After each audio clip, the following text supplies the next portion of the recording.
Hello, Paul here from AMD Automotive at Caliper, Sydney. Got this Audi Q7 with the actual. Today I'm doing the actual front disc, front pads, rear disc, rear pads because they're undersized. Today I've got the front on, and these brakes are pretty good because a customer bought it for me. I usually use Texta because they're OEM Porsche and Audi and Volkswagen. Mostly all the European cars, OEM is part of Texta. But this one here was bought by the customer, so they're both the same one, exactly the same one, even the brake pads. These are the brake pads here, if you look. That's a brand new one, that's the old one. And I've got the extra sensors as well. So these ones here are made by this brand here. That's for the Cayenne. So they actually share the same brakes as the Cayenne, Porsche Cayenne and Audi Q7. But this is the one for the Q7. Front disc was made by this brand here. That one there. And the rear disc is made by that one there. There's your rear disc.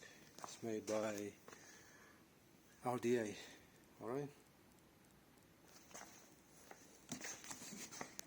This is the extra front.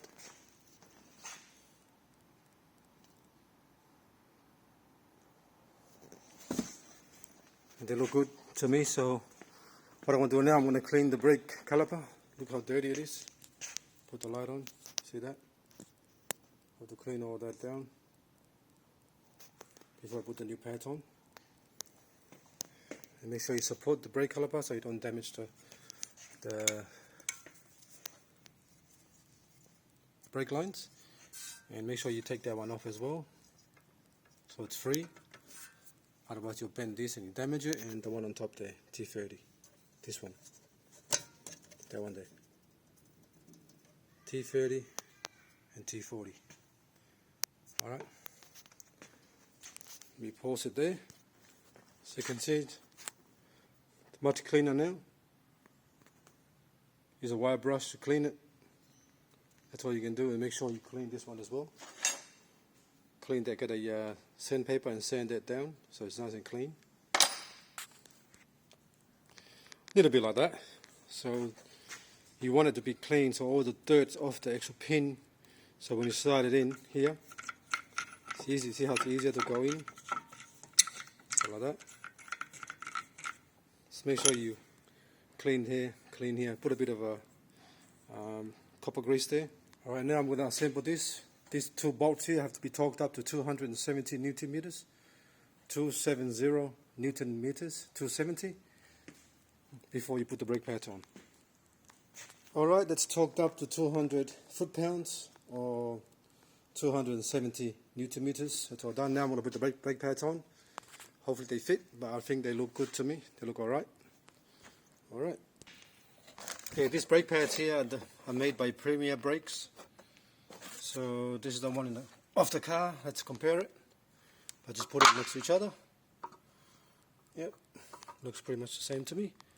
Okay, that's good. Good news. So excuse me. So I can put this in the car now.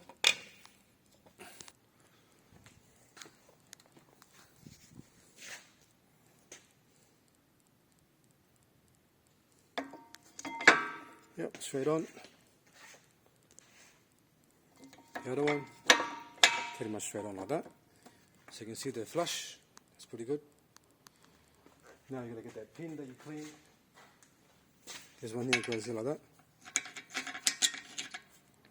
Got to put some grease there for this one and that one there, inside that one there, that one there, and this one, but the actual, what's going to go first is this one here. Let me clean that one there, it looks a bit dirty. Alright, so I needed two hands because I need to push that. You've got to push that retainer plate on, at the same time push the pin on top of the retainer plate. It goes through that hole there, goes through the brake pads, make sure it goes through that brake pads, goes into this side here, and make sure this side here sits flush. It's a cutout. It's not a perfect circle, it's a semicircle, a cutout on both sides, like that. Just hit it with a little, tap it in with a little hammer, and this one here, you torque it up to 35 Newton meters. Alright. And there you go. Just put that one back, that bolt back, put the top one on, and then just later on I've got to wipe down the caliper again. I mean, I try my best to clean as much as I can when I do brakes to minimize brake dust and all the squealing and all that stuff. But that's pretty much it. Alright, thanks for watching and please subscribe.